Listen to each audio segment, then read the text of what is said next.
ইসলাম কি ভাড়াইটে ধর্ম? ইয়া রাব্বুল আলামিন, তার সন্তানের বেতন যেন আল্লাহ আমার মতো হয়। হুজুরের দাড়ি বড় হয় না কেন? যতটুকু আলোচনা করেছি আজকে, আল্লাহ রাব্বুল আলামিন সেই মোতাবেক আমাদেরকে চলার তৌফিক দান করুক। আখির দাওয়ানা আনিল হামদুলিল্লাহ। যারা সুন্নাত পড়েনি তারা দ্রুত সুন্নাত পড়েনি। ইমাম সাহেব, আমার একটা কথা ছিল। আচ্ছা, সকলে একটু বসুন। আমাদের সভাপতি সাহেব আপনাদের উদ্দেশ্যে কিছু কথা বলবে, আপনারা সকলে মনোযোগ সহকারে একটু শুনুন। সভাপতি সাহেব ভাই একবার যদি বক্তৃতা শুরু করে আর থামে না কিন্তু ভাই। আসসালামু আলাইকুম রাহমাতুল্লাহ। সম্মানিত মুসল্লি কেরাম ভাইরা, আপনারা জেনে খুশি হবেন যে আমাদের মসজিদ ফান্ডে 10 লক্ষ টাকা রয়েছে। সকলে বলি আলহামদুলিল্লাহ। সম্মানিত মুসল্লি কেরাম ভাইরা, আমাদের মসজিদ উন্নয়নে এখনো অনেক টাকা প্রয়োজন। 2টা এসি আর দোতলা টাইলসের কাজ বাকি রয়েছে। আপনাদের মধ্য থেকে কে দায়িত্ব নিতে চান?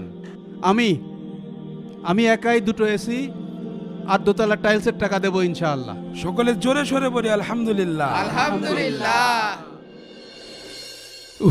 কি গরম, এদিকে আবার এসি চালানো নিষেধ। হ্যালো মোশারেফ, মসজিদের জন্য 2টা এসি পাঠাই দাও। আসসালামু আলাইকুম। ঠিক আছে, ওকে। ওয়ালাইকুম আসসালাম।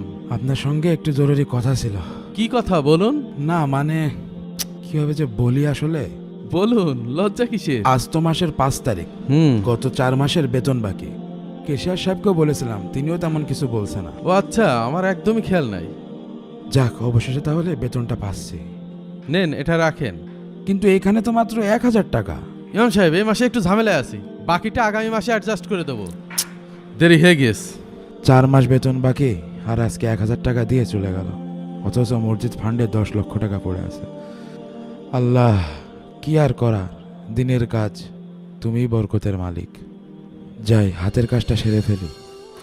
চাচা, ভালো করে 2টো চা দিন তো। চিনি কমায় লিগার বাড়াই দেন। চাচার চাটা কিন্তু দারুণ হয়। যাই, টাকাটা আম্মুর ফোনে পাঠিয়ে দিয়ে আসে। ইমাম সাহেব এদিকে আসেন তো। আসসালামু আলাইকুম। ওয়ালাইকুম আসসালাম ওয়া রাহমাতুল্লাহ। হুজুর, আপনার তেলাওয়াত তো খুব সুন্দর, মাশাআল্লাহ, আপনি দেখতেও খুব সুন্দর। কিন্তু ভাই একটা জিনিস খেয়াল করেছেন, হুজুরের তো দাড়ি ছোট। হুজুরের দাড়ি বড় হয় না কেন? অনেক চুপচাপ থেকেছি, আজকে একটা উত্তর দেওয়া উচিত। ভাই, যেমন বেতন তেমন দাড়ি। বেতন বাড়ান, দেখবেন দাড়িও আস্তে আস্তে বড় হয়ে যাচ্ছে। ইমাম সাহেবদের টাকা অল্প হলেও টাকায় অনেক বরকত আছে। হ্যাঁ, ঠিকই বলেছেন ভাই, আল্লাহর রহমতে অনেক বরকত আছে। কিন্তু চাউলের কেজি 70 টাকা, ডাউল 120 টাকা কেজি, সয়াবিন তেল 220 টাকা কেজি। এখন আমি যদি দোকানে যে বলি যে আমি ইমাম সাহেব আমার একটু কম রাখেন, দোকানদার কি রাখবে? এই রে, হুজুর দিছে তো জায়গা মতো। ইমাম সাহেব ঠিক আছে, আপনি যান, তাইলে পরে কথা হবে। সত্য সবসময় এমন তিক্তই হয়। বুঝলেন ভাই, এই মসজিদ বানাতে 1 বছরে 1,20,00,000 টাকা ব্যয় হয়েছে। এখন শুধু এসি লাগালেই কমপ্লিট। মাশাআল্লাহ, খুবই সুন্দর, সবই ঠিক আছে, কিন্তু এত বড় মসজিদ, ইমাম সাহেবের ঘর কোথায়? কেন, আপনি জানেন না? না। ইমাম সাহেবের ঘর সিঁড়ির নিচেই হয়। এই যে ঘরটা দেখতে পাচ্ছেন, এটাই ইমাম সাহেবের ঘর। এইটাই ইমাম সাহেবের ঘর?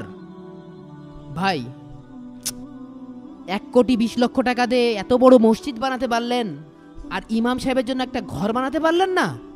বাইরে সভাপতি সাহেবের কণ্ঠ মনে হচ্ছে। হায় আফসোস। আসসালামু আলাইকুম। ওয়ালাইকুম সালাম।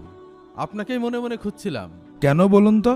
আমার ছেলেটা চাকরির জন্য ঢাকায় গেছে, ওর চাকরিটা যাতে হয়ে যায় এজন্য একটু জুম্মার দিন মন খুলে দোয়া করেন। আচ্ছা ঠিক আছে। ভাই, দোয়া তো আপনি নিজেই করতে পারেন। ইসলাম কি ভাড়াইটে ধর্ম যে 100-200 টাকা হাতে দিয়ে দিলেন, দোয়া করবেন আর আপনার কাজ হয়ে যাবে? আমি অনেক বড় গুনাহগার, হুজুর দোয়া করলে কাজ হবে। ভাই, একটা কথা মনে রাখবেন, সব ধর্মে দোয়া করার জন্য মাধ্যম লাগে, শুধুমাত্র ইসলাম ধর্মে দোয়া করার জন্য কোনো মাধ্যম দরকার হয় না। আরে বাদ দাও হুজুর, জুম্মার দিন আপনি একটু মন খুলে দোয়া করে আচ্ছা দিয়েন। ঠিক আছে। তাহলে আসি ইমাম সাহেব। আর তুমি শুধু শুধু বিতর্কে জড়াচ্ছ কেন?